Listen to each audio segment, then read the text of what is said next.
প্রিয় ভিউয়ার্স, আবারও চলে আসলাম তোমাদের মাঝে গুরুত্বপূর্ণ একটি ভিডিও নিয়ে।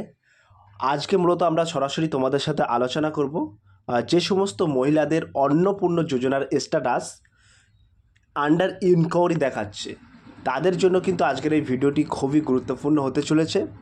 তাই ভিডিওটি স্কিপ না করে সম্পূর্ণটি দেখার জন্য অনুরোধ রইল।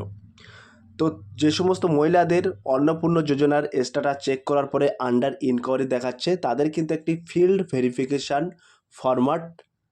ফর্ম কিন্তু ফিল আপ করে জমা দিতে হচ্ছে। সেই ফিল্ড ভেরিফিকেশান ফরম্যাট অর্থাৎ আবেদনপত্রটি কোথায় পাবে এবং কোন ঘরে কি উল্লেখ করবে, কিভাবে তোমরা ফিল আপ করবে এবং ওই ফর্ম অর্থাৎ আবেদনপত্রের সাথে কি কি ডকুমেন্টস জমা দেবে অর্থাৎ সংযুক্ত করবে, সমস্ত বিস্তারিত তথ্য কিন্তু আজকে এই ভিডিওর মাধ্যমে আলোচনা করব। তাই ভিডিওটি স্কিপ না করে সম্পূর্ণটি দেখার জন্য অনুরোধ রইল। চলুন বিস্তারিত তথ্য জেনে নেওয়া যাক। তো শুরুতেই তোমাদেরকে বলে রাখি, এই রকম একটি ফর্ম তোমাদের কিন্তু ফিল আপ করতে হবে। এই ফর্মটি তোমরা আশা কর্মীদের কাছে পেয়ে যাবে বা ইন্টারনেটে পেয়ে যাবে বা এসডিও বিডিও অফিসে তোমরা পেয়ে যাবে। লেখা থাকবে, দেখতে পাবে অন্নপূর্ণ যোজনা ফিল্ড ভেরিফিকেশান ফরম্যাট। তো এখানে যিনি আবেদনকারী অর্থাৎ যিনি বেনিফিশিয়ারি আছেন, আবেদনকারীর কিন্তু নাম ইংরাজিতে বড় হরফে অর্থাৎ ক্যাপিটাল লেটার এখানে উল্লেখ করবেন অর্থাৎ ফিল আপ করবেন এবং আবেদনকারীর আধার নাম্বারটা এই ঘরে বসিয়ে দেবেন। যে 12 সংখ্যার আধার নাম্বার, সেই 12 সংখ্যার আধার ডিজিটটা এই ঘরে বসিয়ে দেবেন এবং জন্ম তারিখটা কিন্তু এখানে দিন, সাল, বছরটা উল্লেখ করে দেবেন। তারপরে আবেদন নম্বর অর্থাৎ অনলাইনে যে আবেদন করেছিলেন সেই আবেদন নম্বরটা কিন্তু এই ঘরে বসিয়ে দেবেন। বসিয়ে দেওয়ার পরে তোমরা দেখতে পাচ্ছ 1 নম্বরে বলা আছে ভোটার তালিকা সংক্রান্ত তথ্য। তারপরে একটু স্ক্রল ডাউন করে নিচে চলে আসবে। আসার পরে ভোটার আইডেন্টি কার্ড অর্থাৎ যেটা এপিক কার্ড বলে, সেই এপিক কার্ডের নাম্বারটা এই ঘরে বসিয়ে দেবে।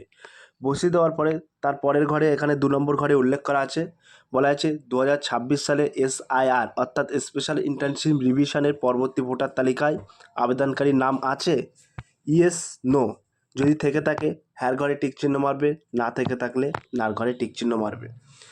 তারপরে 3 নম্বরে কি বলা আছে, 3 নম্বরে কিন্তু বলা আছে 3 নম্বর কলমে বলা আছে SIR অ্যাপিল ট্রাইব্যুনালে বিচারাধীন রয়েছে।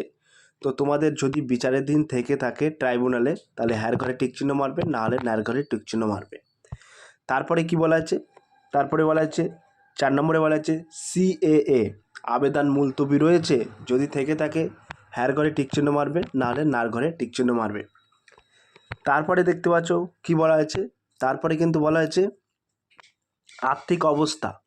তো 1 নম্বর কলামে বলা হয়েছে আবেদনকারী বা পরিবারের কোনো সদস্য কি সরকারি চাকরিতে কর্মরত আছেন, অর্থাৎ যিনি আবেদন করছেন তিনি এবং ওনার পরিবারের কোনো সদস্য কি সরকারি চাকরিতে কর্মরত আছেন।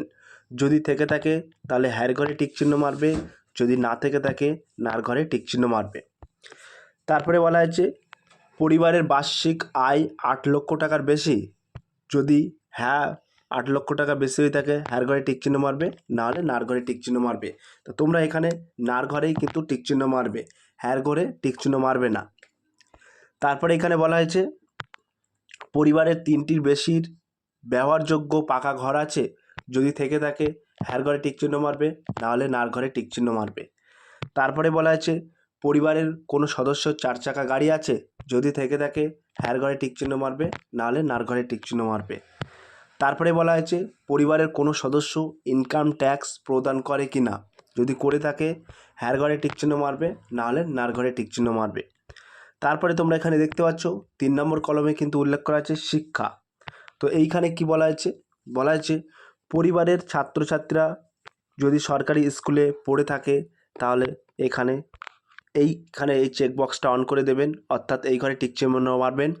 যদি বেসরকারি স্কুলে পড়াশুনো করে থাকে তাহলে এই ঘরে টিক চিহ্ন মারবেন এবং সরকার শিক্ষিত মাদ্রাসাতে যদি মাদ্রাসা স্কুলে পড়ে থাকে তাহলে এই ঘরে টিক চিহ্ন মারবেন।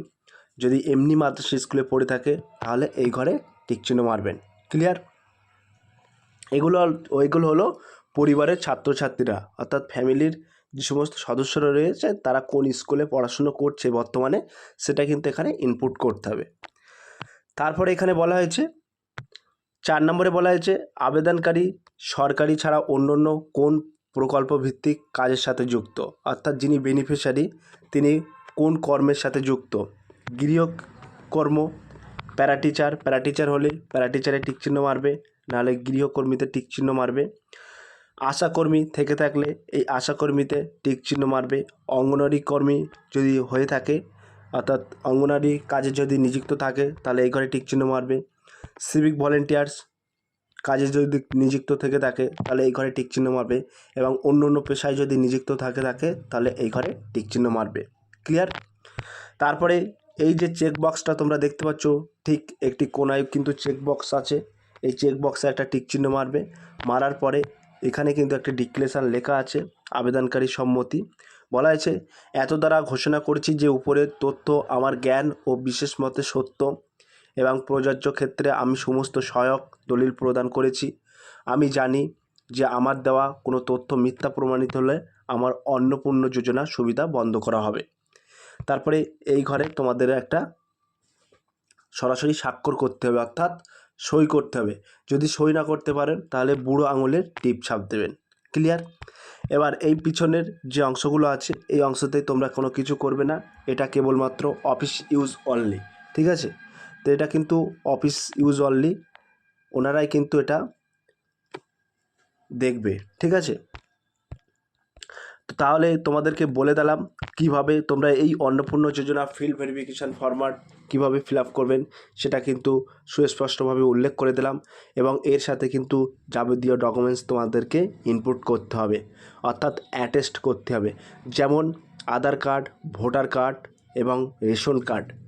বিশেষ করে Aadhaar card, voter card, ration card এবং তোমাদের যে স্বাস্থ্যসাথী কার্ড আছে সেটা কিন্তু তোমরা এখানে অ্যাটেস্ট করবে। তো সব প্রিয় ভিউয়ার্স, এইগুলো অ্যাটাচ করার পরে তোমাদের নিকটবর্তী যে অঙ্গনারী কর্মী বা আশা কর্মী বা এসডিও বিডিও অফিসে কিন্তু তোমাদেরকে জমা করতে হবে।